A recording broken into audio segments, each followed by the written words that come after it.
কোন বান্দার মধ্যে যদি দুনিয়ার মহাব্বত পুরোপুরি ভিতরে অন্তরে না থাকে, ওই বান্দাই আখিরাতের কাজ করবে। যেই বান্দার মধ্যে দুনিয়ার মহাব্বতে ভরপুর, যেই বান্দার মধ্যে প্রাচুর্যের লালসা ভরপুর, ওই বান্দা ইন্তেকাল করবে, কবরে চলে যাবে। কবরে চলে যাওয়ার আগ মুহূর্ত পর্যন্ত তার ভিতরে দুনিয়ার মহাব্বত থেকেই যাবে, প্রাচুর্যের লালসা থেকেই যাবে। সে কোনোদিন পরকালে কোনো কাজ করতে পারবে না। আল্লাহ তাআলা সূরা তাকাসুরের মধ্যে বলছে এবং সূরা আদিয়াতের মধ্যে বুঝাচ্ছে। আল্লাহ তাআলা বলছে আল্লাহুমুত তাকাসুর। আমরা এই সূরাটি সবাই জানি। প্রাচুর্যের লালসা আমাদেরকে এইভাবে গ্রাস করে রেখেছে যে হাত্তা যুরতুমুল মাকাবির, আমরা যদি কবর পর্যন্ত যাই তবুও প্রাচুর্যের লালসা আমাদের কাটে না। আল্লাহ তাআলা বলছে আমরা যেই প্রাচুর্যের লালসা নিয়ে মেতে আছি এটা আমাদের কোনো কাজে আসবে না। কাল্লা সাউফা তা'লামুন, কখনো না, এটা আমাদের কোনো কাজে আসবে না। আল্লাহ তাআলা আবারও বলছে সুম্মা কাল্লা সাউফা তা'লামুন, কখনো না। এই প্রাচুর্যের লালসা আমাদের পরকালে কোনো কাজে আসবে না। আমরা যা করছি এটা আমাদের কোনো কাজে আসবে না। আল্লাহ বলছে কাল্লা লাউ তা'লামুনা ইলমাল ইয়াকিন। আল্লাহ বলছে তোমরা যদি জানতে, বিশ্বাস করতে, তোমরা যদি দেখতে, তাহলে তোমরা বুঝতে তোমরা যা করছো এটা তোমাদের কোনো কাজে আসবে না। আল্লাহ পাক সূরা আদিয়াতের মধ্যে বলছে ওয়াল আদিয়াতি দবহা ফাল মুরিয়াতি কদহা ফাল মুগীরাতি সুবহা ফাতারনা বিহি নাকা ফাওয়াসাফনা বিহি জামআ ইন্নাল ইনসানা লিরাব্বিহি লাকানুন। কয়েকটি কসম খেয়ে বলছে সেই দ্রুতগামী ঘোড়ার কসম যে ঘোড়া দিয়ে যুদ্ধ করা হয়। ঘোড়া সামান্য খাবারের বিনিময়ে যুদ্ধের ময়দানে যুদ্ধের থাকে, তার শরীরে বর্ষার আঘাত আসতে পারে না, তীরের আঘাত আসতে পারে না। সামান্য মালিক তাকে কিছু খাবার দেয়, তাকে বেতন দেয় না। এতটুকু খাবারের বিনিময়ে সে যুদ্ধের ময়দানে নিজের জীবনকে বাজি রেখে সে যুদ্ধের ময়দানে থাকে। আরো বলছে যে ঘোড়ার পায়ে এক ধরনের খুর লাগানো হয়, যে লোহা, এটা লাগানো খুব কষ্ট না, আগুন দিয়ে কেমনে কেমনে লাগায়।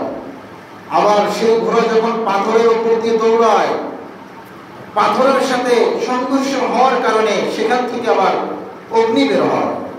আল্লাহ সেই অগ্নির কসম খেয়ে বলছে। আল্লাহ আরো বলছে ঘোড়া যখন সকালবেলা বের হয়ে যায়, তখন রাস্তাঘাট দিয়ে যখন দৌড়ায়, তখন ধূলিকণা উঠতে থাকে, ধুলা উঠতে থাকে। সে ধুলার মধ্যে আমরা ভালো করে চোখেও দেখি না, ভালো বেশি কুয়াশা হলে আমরা দেখি, এরকম ধুলি উঠতে থাকে, ঘোড়া চোখে দেখে না, তবুও সামনের দিকে যায়। অবসরনা বিহি জামা, শত্রুরা প্রস্তুত থাকে তাদের বিরুদ্ধে লড়াই করার জন্য, কিন্তু ঘোড়া তারপরেও সেই শত্রুদের মধ্যে ঢুকে পড়ে। কিসের বিনিময়ে? তাকে বেতন দেওয়া হয়, কি দেওয়া হয়? কিছু খাবার দেওয়া হয়, এই আর কি, আর কিছু না। কসম খেয়ে বলছে ইন্নাল ইনসানা লিরাব্বিহি লাকানুন, মানুষ, নিশ্চয় মানুষ তার রবের প্রতি বড় উদাসীন।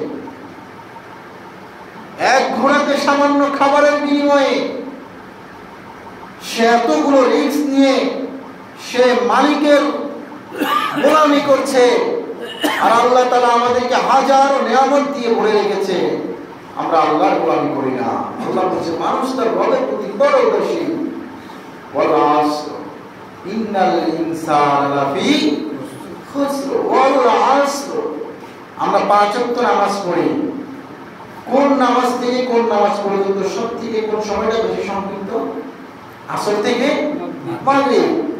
সংক্ষিপ্ত সময়ের কসম খেয়ে বলছে এ দুনিয়া বড় নয়, এ সংক্ষিপ্ত জীবন।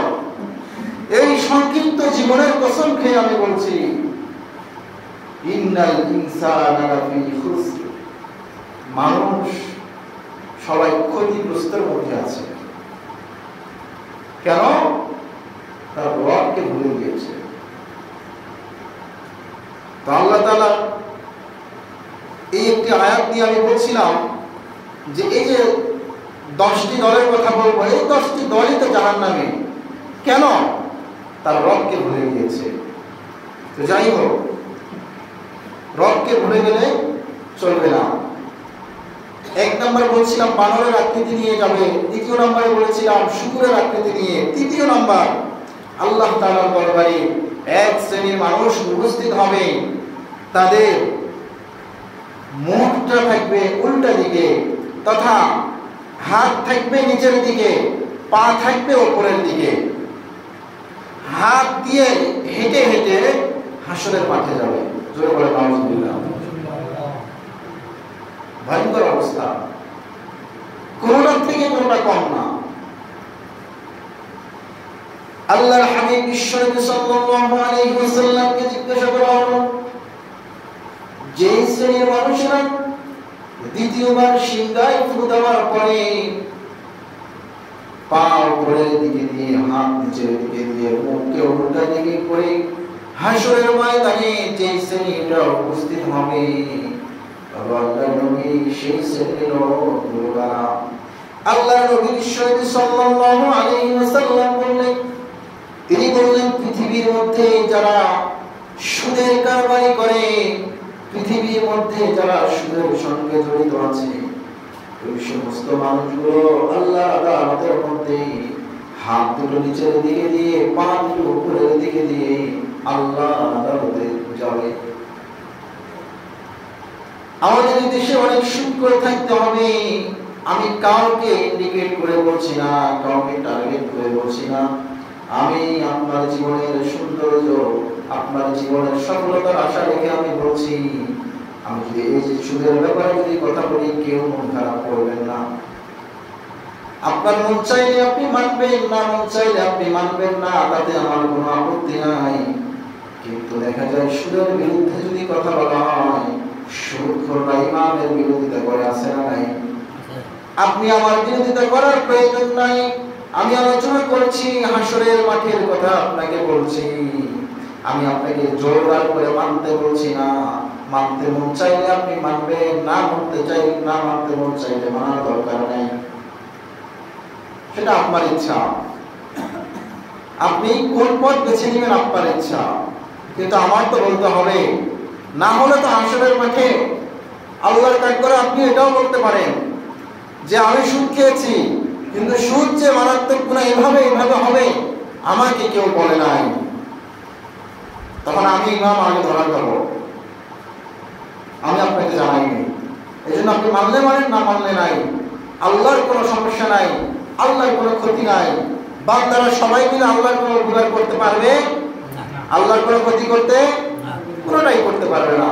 কোন বান্দা যদি আল্লাহ তাআলার কোনো ইবাদত না করে, আল্লাহর কোনো যায় আসে না। কোন বান্দা যদি আল্লাহর ইবাদত করে ভাসিয়ে দেয়, তবু আল্লাহর কোনো উপকার হবে না। ঠিক না? এই জন্য মানা। 3 নম্বরে যে দলটি হাসরের মাঠে উপস্থিত হবে, সেই দলটি হলো পা দুটো উপরের দিকে দিয়ে, মুখটা নিচের দিকে থাকবে, হাতের উপরে ভর করে করে আল্লাহর দরবারে হাজির হবে। এটা হলো ওই শ্রেণীর লোক যারা দুনিয়ায় থাকতে সুদের সঙ্গে জড়িত ছিল। সুদের ব্যাপারে আল্লাহ তাআলা কোরআনে কারীমের মধ্যে বলছেন, আল্লাযীনা ইয়াকুলুনা আর-রিবা লা ইয়াকুমুনা ইল্লা কামা ইয়াকুমুল্লাযী ইয়াতাখাব্বাতুহুশ শাইতানু মিনাল মাস যালিকা বিআন্নাহুম ক্বালু ইন্নামাল বাই'উ মিথলুর রিবা। আল্লাহ তাআলা বলছেন, যারা সুদের সঙ্গে জড়িত, সুদের কারবারি করে, তারা জিনে ধরা, শয়তানে ধরা পাগলের মতো করে আল্লাহর দরবারে হাজিরা দেবে। কোন মানুষ যদি পাগল হয়ে যায়, তার দুনিয়ার কোনো কাজকর্ম ঠিক থাকে না। আল্লাহ তাআলা বলেন শয়তান তাকে উন্মাদ করে দিয়েছে, পাগল করে দিয়েছে। এই পাগলের ন্যায় জিনে ধরা লোকের ন্যায় এই ব্যক্তি আল্লাহর দরবারে উপস্থিত হয়ে ছটফট করতে থাকবে। জিনে কোন ব্যক্তিকে যদি জিন ধরে, এই ব্যক্তি যখন ছটফট করে বিছানার মধ্যে একভাবে থাকতে পারে না, মানুষকে গালিগালাজ করে, পাগলামি করে। যে ব্যক্তি সুদ খাবে, আল্লাহ তাআলা বলেন হাসরের মাঠে জিনে ধরা মানুষের মতো করে দিন হবে। তারা হাত দুটো নিচের দিকে থাকবে, পা দুটো উপরের দিকে থাকবে। আল্লাহ রাব্বুল আলামিনের হাবিব, আল্লাহ রাব্বুল আলামিনের হাবিব বলছেন যারা সুদ করবে, যারা সুদ আদান প্রদান করবে, আল্লাহ রাসূল সাল্লাল্লাহু আলাইহি ওয়াসাল্লাম তাদের ব্যাপারে লানত দিয়েছে। আল্লাহর নবী যদি কাউকে যদি লানত দেয়, আল্লাহকে সেটা কখনো ফিরিয়ে দেবে? কখনো ফিরিয়ে দেবে? আল্লাহর হাবিব বলছেন লানা রাসূলুল্লাহ সাল্লাল্লাহু আলাইহি ওয়াসাল্লাম আকিলার রিবা ওয়া মুকিলাহু, যে সুদ নিজে ভক্ষণ করে এবং সুদ অপরকে দেয়, এরা দুইজনের উপরে লানত। একজন সাহাবী আরো বেশি করে বর্ণনা করছেন, তিনি বলছেন ক্বালা কুলতু ওয়া কাতিবাহু ওয়া শাহিদাইহি, সুদ দেওয়ার সময় যে ব্যক্তি সাক্ষী দেবে, যে ব্যক্তি লিখিত করবে, লিখবে, এই ব্যক্তির কি অবস্থা? এই ব্যক্তিরা আল্লাহর দরবারে হাত দুটো নিচের দিকে দিয়ে, পা দুটো উপরের দিকে দিয়ে আল্লাহর দরবারে হাজির হবে। আল্লাহর নবী এই সকলের উপরে লানত দিয়েছেন। এই জন্য আমাদেরকে সুদী কারবার থেকে বিরত থাকতে হবে। কথা বলে ঠিক কিনা? আল্লাহ তাআলা সুদকারীদের ব্যাপারে যুদ্ধ ঘোষণা করেছে। সূরা বাকারার মধ্যে বলেছেন ইয়া আইয়ুহাল্লাযীনা আমানু তাকুল্লাহা ওয়া দারু মা বাকিয়া মিনার রিবা ইন কুনতুম মুমিনিন ফাইন লাম তাফআলু ফা'দানু বিহারবিন মিনাল্লাহি ওয়া রাসূলুহু। আল্লাহ তাআলা বলেন নিষেধ করার পরে যদি কোনো বান্দা যদি তারপরেও এই কাজটা করে যায়, তাহলে আল্লাহ এবং আল্লাহর রাসূলের পক্ষ থেকে তাদের বিরুদ্ধে যুদ্ধের ঘোষণা দিয়ে দাও। এই জন্য ভাই, পরকালে যদি সফলতা অর্জন করতে চাই, আমাদেরকে এই কারবারি থেকে ফিরে আসতে হবে। আমি কাউকে কোনো কিছু ইন্ডিকেট করে বলছি না। আপনার জীবনের সফলতার জন্য আপনার সংক্ষিপ্ত জীবন শেষ হয়ে যাবে। যেই প্রাচুর্যের লালসায় আপনি পড়ে আছেন, এই লালসায় একদিন কেটে যাবে। যেদিন আপনার নিঃশ্বাসটা বন্ধ হয়ে যাবে, যেদিন আপনি কবরের মধ্যে প্রবেশ করবেন, এই লালসা আর থাকবে না, এই অহংকার থাকবে না, এই টাকা পয়সা ধন সম্পদের বাহাদুরি আর থাকবে না। টাকা পয়সা আরো কামাবেন, আরো কামাবেন, এই টার্গেটটা আর থাকবে। আমরা তো মনে করি কোটি কোটি টাকা আমি কামিয়েছি, এগুলো আমার টাকা। বড় বড় দালান কোটা করেছি, এগুলো আমার দালান। অথচ আল্লাহর নবী বলেছেন তোমার সম্পদ ততটুকুই যতটুকু তুমি অর্জন করে তুমি ব্যয় করো। 10 টাকা কামিয়েছেন, 5 টাকা খেয়েছেন, 5 টাকা জমিয়েছেন, ওই 5 টাকাটাই যে 5 টাকা আপনার শরীরের ভিতরে আপনি বহন করিয়েছেন, এটাই ছিল তোমার সম্পদ। কিন্তু যেই 5 টাকা রেখে দিয়েছ, এই 5 টাকা তোমার সম্পদ না, এটা তোমার সন্তানদের সম্পদ হিসেবে তুমি রেখে দিয়েছ। অতএব প্রাচুর্যের লালসা বাদ দিয়ে আল্লাহকে ভয় করে আল্লাহর কাছে, আল্লাহর কোরআনের ছায়াতলে আসতে হবে। কথা বলে ঠিক কিনা? আল্লাহর কোরআনের ছায়াতলে যদি কোনো ব্যক্তি আসে, এই ব্যক্তিদের সফল কাম হবে। এই ব্যক্তিরা সেদিন বিচারের মাঠে হাসতে হাসতে জান্নাতে প্রবেশ করবে। আল্লাহ তাআলা আমাদের প্রত্যেককে গুনাহমুক্ত জীবন দান করে বলেন আমিন। এসো কোরআনের ছায়াতলে সমবেত হই, এসো কোরআনের ছায়াতলে সমবেত হই, এসো আল্লাহর রাসূলের অনুগত হই, এসো কোরআনের ছায়াতলে সমবেত হই, এসো কোরআনের ছায়াতলে সমবেত হই। সকলে আল্লাহুম্মা আমিন। আল্লাহ তাআলা আমাদের প্রত্যেককে কোরআনের ছায়াতলে সমবেত হওয়ার তৌফিক দান করে দিবেন আমিন। আমার ভাইরা, এই ছিল 3 নম্বর, যারা উল্টা মুখ হয়ে আল্লাহর দরবারে হাজির হবে। 4 নম্বরে একটা দল হাজির হবে, এই সমস্ত মানুষগুলো অন্ধ হয়ে হাজির হবে। সাহাবীরা জিজ্ঞাসা করে, ইয়া রাসূলুল্লাহ, অন্ধ হয়ে একটা দল আল্লাহর দরবারে হাজির হবে, এরা কি পৃথিবীর মধ্যে অন্ধ ছিল নাকি? এদের কি চক্ষু ছিল না? আল্লাহ নবী সাল্লাল্লাহু আলাইহি ওয়াসাল্লাম বললেন, পৃথিবীর মধ্যে যখন তারা বসবাস করত তাদের চক্ষু ভালো ছিল, তারা চোখে দেখত, তাদের দৃষ্টি শক্তি ভালো ছিল, কিন্তু তারা একটা গুনাহ করার কারণে এরা হাসরের মাঠে অন্ধ হয়ে আল্লাহর দরবারে উপস্থিত হবে। সাহাবীরা জিজ্ঞাসা করলো, তারা কারা? তখন আল্লাহ নবী সাল্লাল্লাহু আলাইহি ওয়াসাল্লাম বললেন, যারা অবিচারকারী বিচারক ছিলেন আল্লাহর দরবারে তারা অন্ধ হয়ে উপস্থিত হবে। আল্লাহর দরবারে বিচারক 3 প্রকার। বিচারক কয় প্রকার? সবাই খেয়াল করেন, বিচারক কয় প্রকার? 3 প্রকার। 1 প্রকার বিচারক যাবে জান্নাতে, হাদিসের কথা। বিচারক 3 প্রকার। 1 প্রকার বিচারক যাবে জান্নাতে, বাকি 2 প্রকার বিচারক যাবে জাহান্নামে। বলে জান্নাতে কোন প্রকার বিচারক যাবে? যে বিচারক সত্যকে জেনে সত্য বিচার করবে, সেই বিচারক জান্নাতে যাবে। বলে সুবহানাল্লাহ। আর 2 প্রকার বিচারক যাবে জাহান্নামে, সেটি কোনটি? বলে যারা সত্যকে জেনেও সত্য বিচার করবে না, তারা যাবে জাহান্নামে। আরেকটি দল হলো যারা সত্য মিথ্যা যাচাই না করে ফয়সালা করে দেয়, এরাও যাবে জাহান্নামে। এই জন্য আমাদেরকে বিচার করার সময় বিচার করতে হবে সত্যকে জেনে সত্য বিচার করতে হবে। কথা বলেন ঠিক কিনা? আমাদের এই বাংলাদেশের জমিনে সত্যকে জেনে সত্য বিচার হয় না। আল্লামা সাঈদী তিনি কোন নারী কেলেঙ্কারির অধিকারী হয়ে জেলে যায়নি, গিয়েছে, কিন্তু সত্যকে জানার পরেও মিথ্যা অভিযোগ দিয়ে তাকে কারাগারে রাখা হয়েছে। এভাবে আরো অসংখ্য আলেমকে রাখা হয়েছিল। মামুনুল হককে মিথ্যা অভিযোগ দিয়ে কারাগারে বন্দী করা হয়েছিল। তাহলে ওলামার কথা ছেড়েও যদি আমরা আম পাবলিকের মধ্যেও আসি, অসংখ্য পাবলিককেও মিথ্যা অভিযোগ দিয়ে কারাগারে বন্দী করে রেখেছিল। এটা কি মিথ্যা কথা বললাম? সত্যকে জেনে সত্য বিচার ফয়সালা করতে হবে, তাহলেই জান্নাতি। নবী সাল্লাল্লাহু আলাইহি ওয়াসাল্লাম বিচারকদের প্রতি কঠোর একটি কথা বলেছেন। বলা হয়, কোন ব্যক্তি যদি বিচারকের দায়িত্ব নিয়ে নেয়, নবী বলেছে ওই ব্যক্তিটা নিজের ছুরি দিয়ে নিজেই গলাটাকে কেটে দিল। কথাটা কত ভয়ঙ্কর! যে ব্যক্তি বিচারকের দায়িত্ব নিয়ে নিল, সে যেন নিজের ছুরি দিয়ে নিজের গলাটাকে কেটে ফেলল। কারণ যারা বিচার করে তারা এমন এমন পরিস্থিতির শিকার হয়, দেখা যায় নিজের সন্তানের বিচার নিজের বাবাকে করতে হয়। কি বিচার করবে? হয় না এরকম? হয় কিনা? তো ওই সময় সঠিক বিচারটা করাটা খুব কষ্ট হয়ে যায়। আমার সন্তানকে আমি কিভাবে বিচার করবো?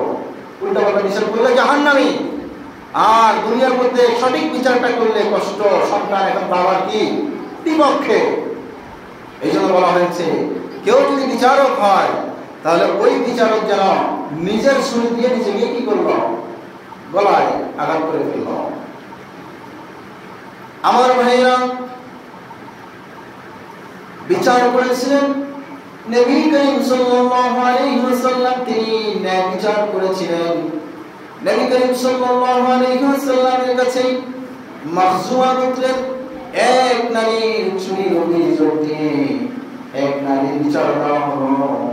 এক সাহাবীকে কিছু সংখ্যক সাহাবী বলল, ও সাহাবী, মাখজুমা গোত্রের এই নারী তো উত্তম বংশের, এই নারী তো ভালো বংশের লোক, এই নারীর চুরির কথা যদি সকলের কাছে প্রকাশ হয়ে যায় তাহলে আমাদের মান সম্মান থাকবে না।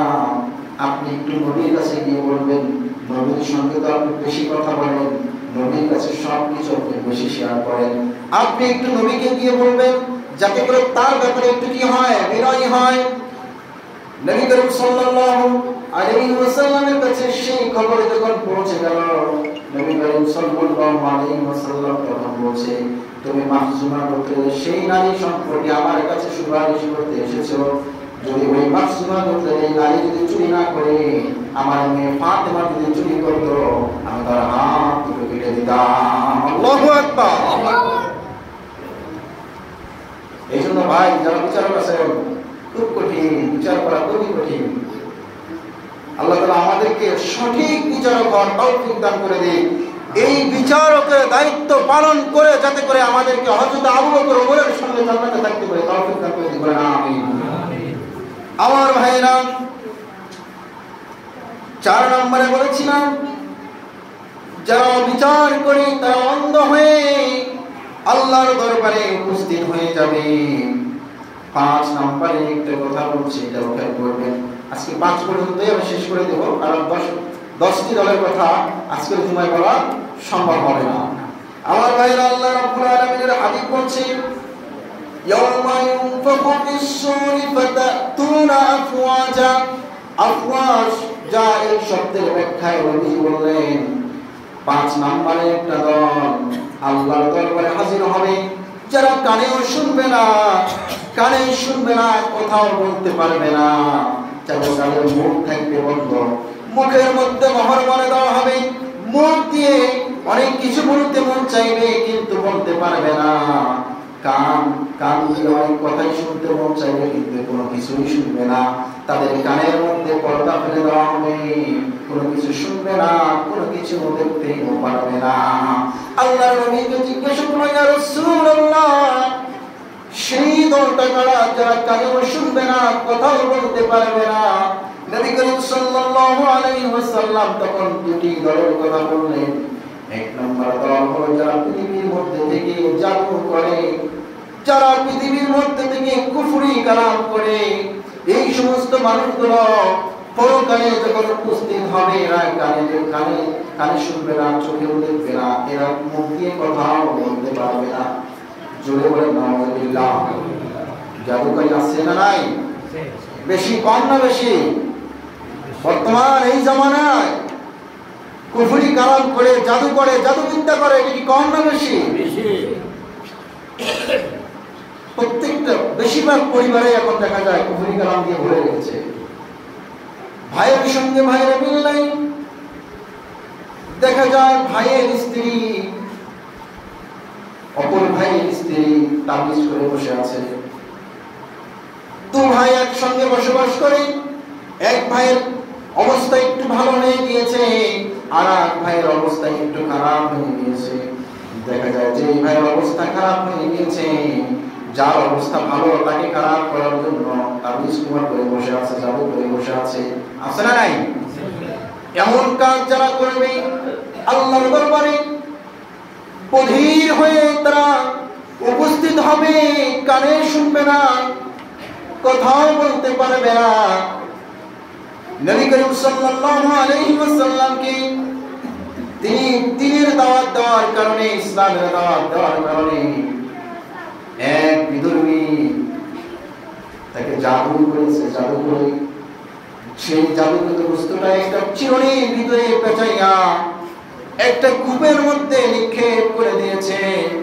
নবী করিম সাল্লাল্লাহু আলাইহি ওয়াসাল্লাম জাদুবিদ্যায় গ্রাস হওয়ার কারণে তার চেহারা মুবারক, সুন্দর চেহারাটা আস্তে আস্তে কালো হয়ে যাচ্ছে। নবী করিম শুকিয়ে যাচ্ছে, অসুস্থ হয়ে যাচ্ছে। আল্লাহ তাআলা খবর পাঠাইলেন, ও নবী, অমুক পুত্রের অমুক লোক তোমাকে জাদু করেছে, অমুক পুত্রের অমুক লোক তোমাকে দুর্বল করে রাখার জন্য জাদু করেছে, কুফরি কালাম করেছে। দেখো অমুক জায়গা, অমুক কূপের মধ্যে একটা চিরুনির মধ্যে সেই জাদুটা করা আছে। নবী, যাও তুমি সেটাও তোলার ব্যবস্থা করো। নবী করিম সাল্লাল্লাহু আলাইহি ওয়াসাল্লাম কূপ থেকে সেই চিরুনিটা উঠাইলেন। উঠানোর পরে দেখলেন 11টা গিরা মারা আছে। 11টা গিরা দিয়ে 11টা গিরা দিয়ে জাদু করা হয়েছে। নবী করিম সাল্লাল্লাহু আলাইহি ওয়াসাল্লাম আল্লাহ তাআলাকে বললেন, ওগো আল্লাহ, আপনার আদেশে আমি সেই চিরুনিটা উঠে ফেললাম এবং তার মধ্যে দেখলাম 11টি গিরা দিয়ে জাদু করা হয়েছে। এখন এটার জন্য আমি কি করতে পারি? তখন আল্লাহ রাব্বুল আলামিন সূরা নাযিল করে দিলেন, কুল আউযু বিরাব্বিল ফালাক। আল্লাহ তাআলা সূরা নাযিল করে দিলেন, কুল আউযু বিরাব্বিন নাস মালিকিন নাস। আপনার যদি মনে হয় আপনি আগে যেমন ছিলেন এখন আর তেমন নাই, আপনার চেহারাটা কালো হয়ে যাচ্ছে, আপনার হাতের তালুটা গরম হয়ে যায়, মাথার তালুটা গরম হয়ে যায়, পায়ের তালুটা গরম হয়ে যায়, ঘুম আসে না, চোখের নিচে কালো হয়ে যায়, এগুলো হচ্ছে জাদুর বিদ্যার লক্ষণ। আপনাকে যদি কেউ জাদু করে খাবার খেতে মন চাবে না, শুকিয়ে যাবেন, কালো হয়ে যাবেন, মাথার তালু, হাতের তালু, পায়ের তালু এগুলো গরম লাগবে, চোখ সবসময় জ্বলতে থাকবে। এগুলো যদি অনুভব হয় তখন আপনি দুটি সূরা পড়বেন, একটি হলো সূরা ফালাক আর একটি হলো সূরা নাস। এগুলো পড়ে পড়ে নিজের শরীরে দান করে দিবেন, ভালো যিনি করে দিবেন তিনি কে? আল্লাহ। তবে এটা কি কুফরি নাকি? আল্লাহ। যারা কুফরি বিদ্যা করে ওই বিভিন্ন ছবি এঁকে এঁকে মানুষকে বান মারে, মূর্তি বানিয়ে মানুষকে বান মারে, এরা আল্লাহর দরবারে এমন ভাবে উপস্থিত হবে কথাও বলতে পারবে না, কানেও শুনবে না। এজন্য আমরা এগুলো থেকে বিরত থাকবো তো ইনশাআল্লাহ। আল্লাহ তাআলা বলছেন যারা কুফরি করে, যারা জাদু করে, ওয়াত্তাবাউ মা তাকুলু শায়াতিন আলা মুলকি সুলাইমান। সুলাইমানের জামানায় মানুষ জাদুর প্রশিক্ষণ দিত, তাদেরকে শয়তান ভুলিয়ে দিয়েছে।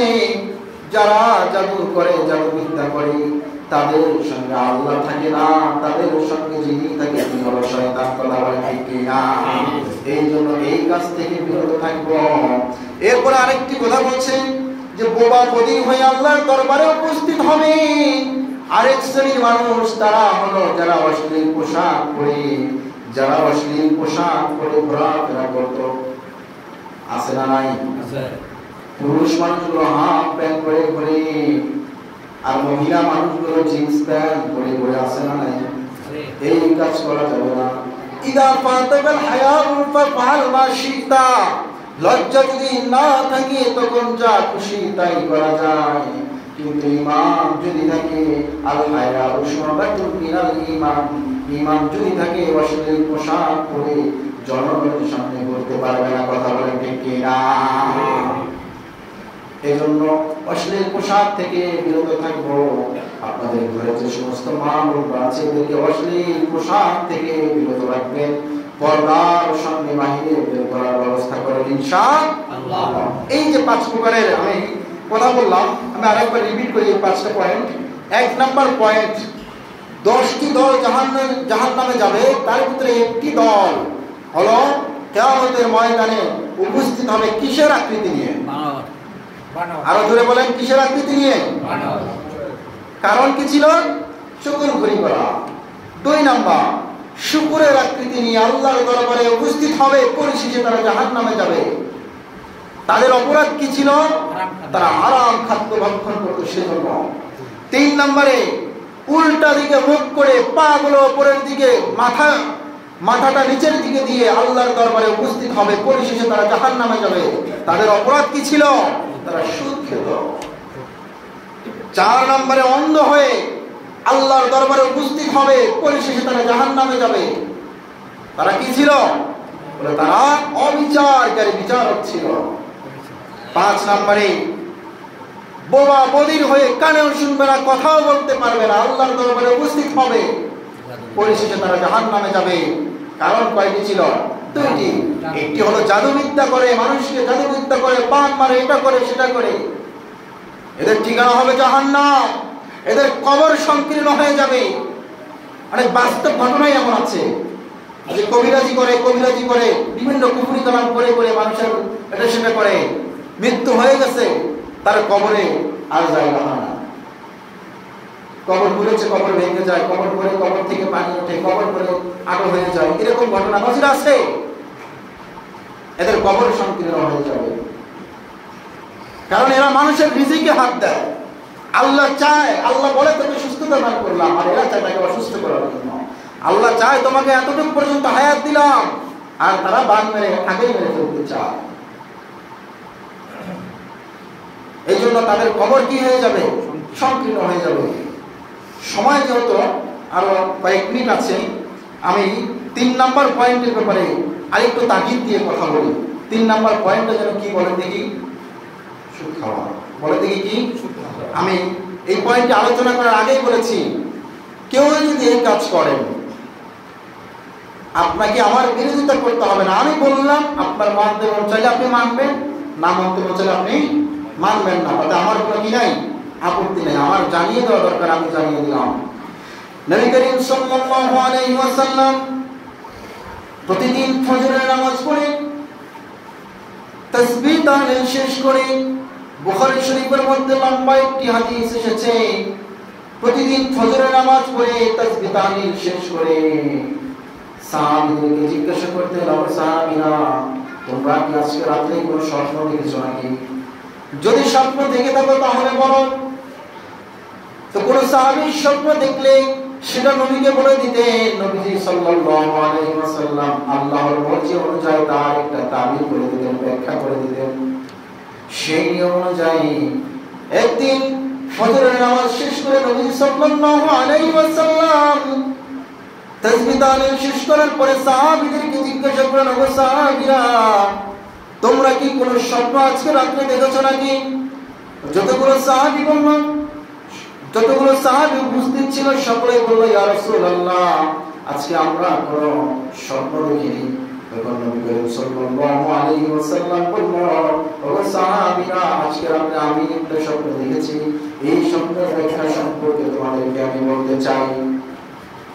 নবী করিম বললেন, আমি রাত্রিবেলা ঘুমিয়েছিলাম, দুজন ব্যক্তি এসে আমাকে দুই পাশ থেকে উঠিয়ে নিয়ে গেল। দুই পাশে ধরে আমাকে উঠিয়ে নেওয়ার পরে আমাদের সামনের দিকে নিয়ে যাচ্ছে। আমি যাচ্ছি, যাইতে যাইতে দেখলাম এক ব্যক্তিকে, একজন ব্যক্তি এমন ভাবে তার এই চোখের মধ্যে মারতেছে, তার এই এক পাশের চোয়ালে মারতেছে, চোয়ালটা একদম ভেঙে চুরে এই চোয়ালটা ছিটকে ছিটকে পড়ে যাচ্ছে। আর যে চোয়াল দিয়ে যে চোয়ালে যে জিনিসটি দিয়ে মারছে, এত জোরে তার চোয়ালের মধ্যে আঘাত করছে, আঘাত করার কারণে তার হাত থেকে জিনিসটা ছুটে দূরে পড়ে যাচ্ছে। ওই লোকটি সেই অস্ত্রটাকে আনার জন্য দূরে যায়, ওটি আনতে আনতে তার চোয়ালটা আবার আগের মতো হয়ে যায়, আবার মারা হয়, আবার এমন করে, আবার মারা হয়, আবার এমন করে। নবী করিম সাল্লাল্লাহু আলাইহি ওয়াসাল্লাম সেই ব্যক্তি দুজনকে জিজ্ঞাসা করলেন, এই ব্যক্তিকে এইভাবে কেন মারা হচ্ছে? তখন বলল, তুমি সামনের দিকে অগ্রসর হও, কেন মারা হচ্ছে আমি পরে বলছি।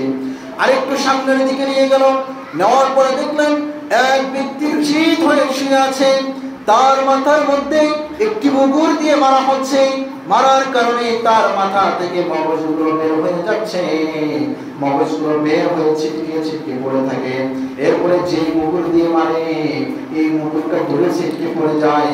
ওই লোকটি মুগুর আনার জন্য যায়, মুগুরটা আনতে আনতে তার মাথাটা আবার আগের মতো হয়ে যায়। নবী জিজ্ঞাসা করল, কি ব্যাপার, এই ব্যক্তিকে এইভাবে কেন মারা হচ্ছে? ওই লোক দুইজন বলল, সামনের দিকে চলো, কিছুক্ষণ পরে তোমাকে বলা হবে কেন মারা হচ্ছে। সামনের দিকে যাওয়ার পরে দেখলেন একটা রক্তের নদী, এই নদীর কর্নারে একজন ব্যক্তি দাঁড়িয়ে আছে, আর সেই নদীর মাঝখানে একজন ব্যক্তি আছে।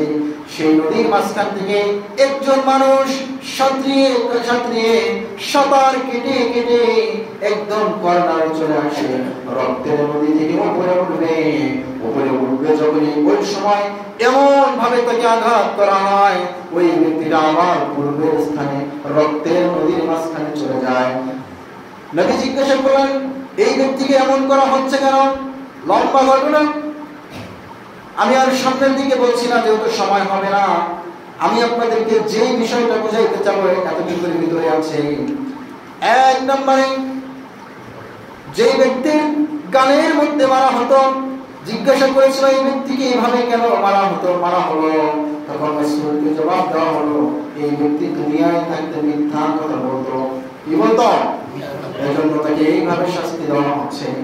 2 নম্বরে তার মাথায় আঘাত করা হচ্ছে, মাথার মস্তিষ্ক, মাথার মগজগুলো বের হয়ে যাচ্ছে, আবার আগের মতো হয়ে যাচ্ছে।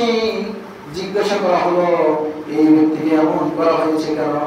তখন জবাব দিল, এই ব্যক্তিটা দুনিয়ায় থাকতে কোরআন পড়েছে, কোরআন বুঝেছে, কিন্তু রাত্রি দিনে এই ব্যক্তি কোরআনের উপরে কোনো আমল করে নাই। এই জন্য আমাদেরকে কোরআনের উপরে আমল করতে হবে। কথা বলে ঠিক না? এসো কোরআনের ছায়া তলে সমবেত হই, এসো আল্লাহ রাসূলের অনুগত হই, এসো কোরআনের ছায়া তলে সমবেত হই, এসো আল্লাহ রাসূলের অনুগত হই। সকলে লম্বা আমিন। সর্বশেষ লম্বা ঘটনা আমি এক অংশ বললাম মাত্র। এই রক্তের নদী থেকে এক ব্যক্তি বারবার গঙ্গায় আসতে চাচ্ছে, তাকে আবার মারা হচ্ছে, মারার কারণে সে আবার পূর্বের স্থানে চলে যাচ্ছে। নবীগণ জিজ্ঞাসা করে, ইয়া রাসূলুল্লাহ, এই ব্যক্তি বারবার গঙ্গায় আসতে চাচ্ছে, তাকে মেরে মেরে আবার বারবার কেন আগের জায়গায় পৌঁছে দেওয়া হচ্ছে? তখন জবাব দেওয়া হলো, এই ব্যক্তিটা দুনিয়ার মধ্যে সুদী কারবারের সঙ্গে জড়িত ছিল।